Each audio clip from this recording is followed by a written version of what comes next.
in Ireland, obviously, they wouldn't have got awards, but they didn't get the awards from the British system gave them awards, and you definitely had to earn it if you were an Irishman in the British system. You had to be an exceptionally brave person to get an award in the British Army in the First World War. And it was amazing that so many of the Kieran White and his brothers were able to go out of Banagher and to come back alive. That's what amazed me.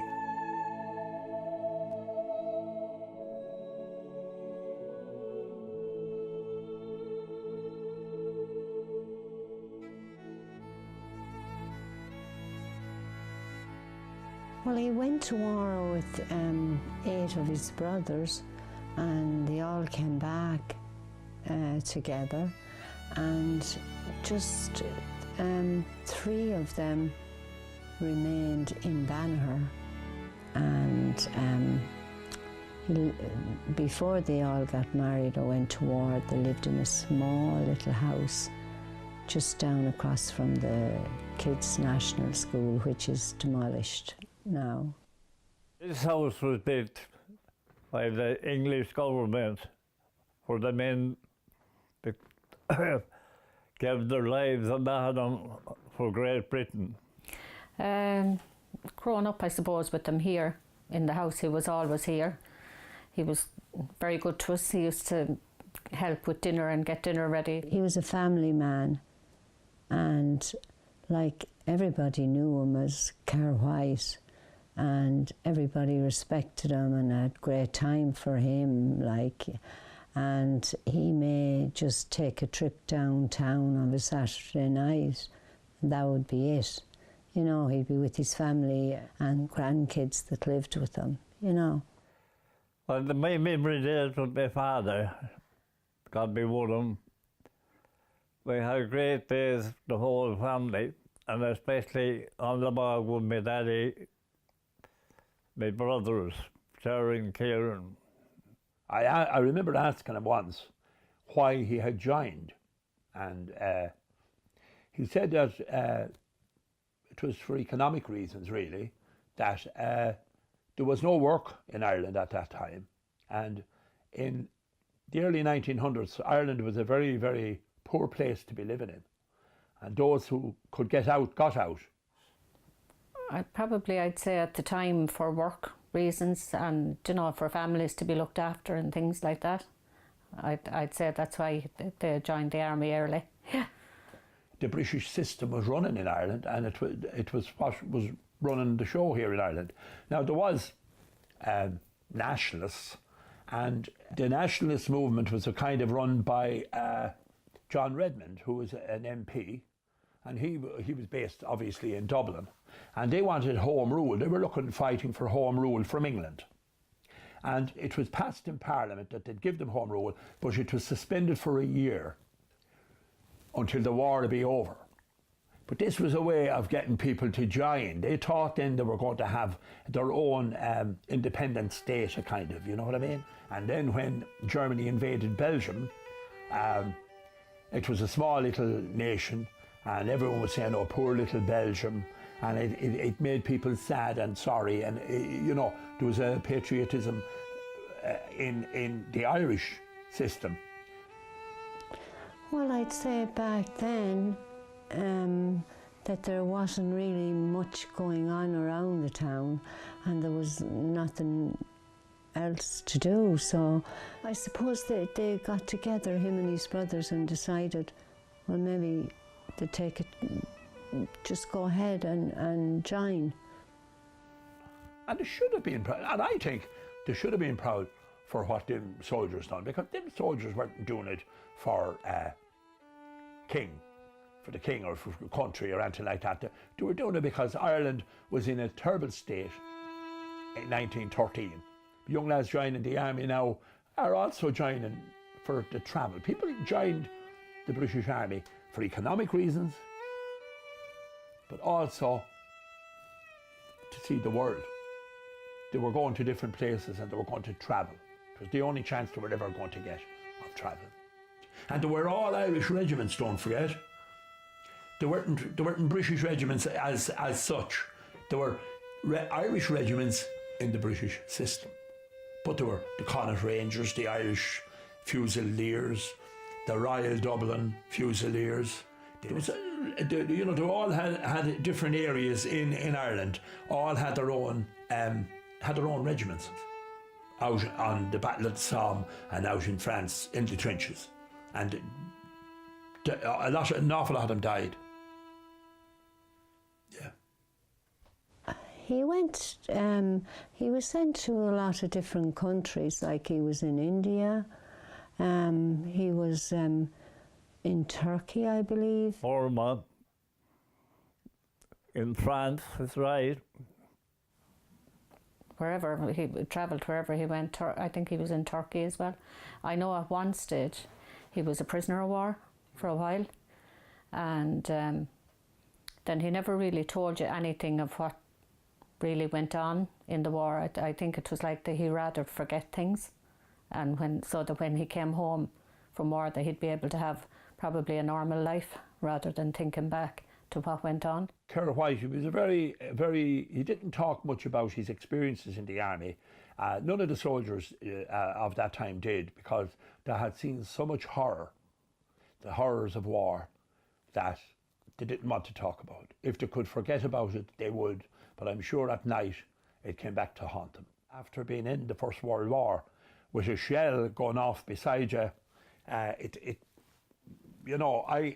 was in the Irish Army myself for 25 years, and I was up in the Glen of them all firing these shells and 25 pounders and 18 pounders. And I can just imagine them going off beside you all day.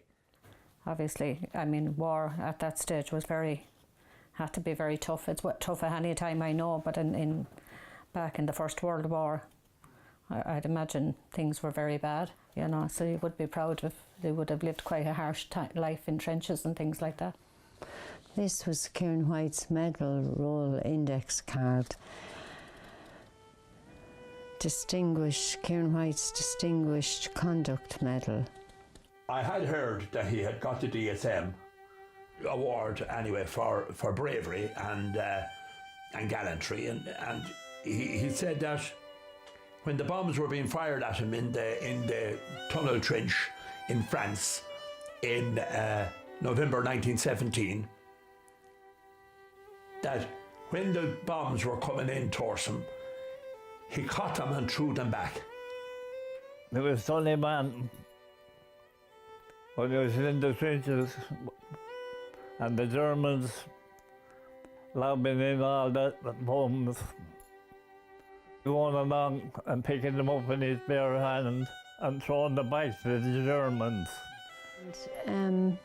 I remember the story being told to me about a young fellow that was beside my grandfather, and he was crying for his mother, and there was a trench dug nearby, and my grandfather threw him down in it because he knew how scared the young fellow was. I'd be very proud. I mean, to save lives is a great thing. It's it's a great honour for anybody to be able to do it, to save lives. Yeah. He was a man that wouldn't step back from anything. He kept forward the whole time, and then he bombed the German dropped in, he dropped it back to them. And he got a letter from King George, yeah, to Kieran White, yeah. He received, I think it was because himself and his 8 brothers, 9 of them went to war, 9 of them came home, and I think it was more recognition for him and his family and his parents as well, more or less kind of thanking them for their services in the war. They thought they were going to free little Belgium or whatever and to fight for freedom. But when they came back here, after the big war was over, it was completely changed. The political system here had changed completely. 1916 had happened, and now the British soldier was coming back and he was being spat on for fighting a cause, an English cause, whilst Ireland was in the bondage of England and having no freedom. And it totally, once the British government then sanctioned the execution of the 1916 leaders, that totally changed people's view against Britain. They must have lived very quiet life. They didn't want to make, that's why they never spoke about their war. They never spoke about it. Didn't want to be known as heroes because they knew nobody looked on them as being heroes. He worked, obviously he worked on the council, I think, and he worked in the Wallard's Mills and that as well for a few years, and then obviously he married and had family himself then. Yeah. And he had a brother, Jimmy, that stayed in Ireland also. So that was 5. So the other 4 went to England, and that was the end. They were never heard of after that. And his eldest daughter passed away when she was 18 years old, and which TB was very bad at the time. Such a disease. It was really bad. There was no cure whatsoever. But he was very caring to his family, and he looked after them. And I remember so clearly the day he died. It was the 4th of November. The 4th of November 1975, yeah. It was on a Tuesday, because it's actually quite strange that we're doing this today, and today is his anniversary. The room was full because his grandkids that lived with him, and his son Tom, and Tom's wife and all their kids, Tom's wife Maureen, and my mother, myself. We all ran for the avenue. We called it the avenue, which it was. And he had sons in England, and the sons came home, but he had one son that was the same namesake, Kieran, as him, and he was the youngest boy, you know, but he wasn't there when his son arrived, you know. He was one of the greatest. I never had a wrong word, and he never even put his hand on this. He just worked hard for a living after the war.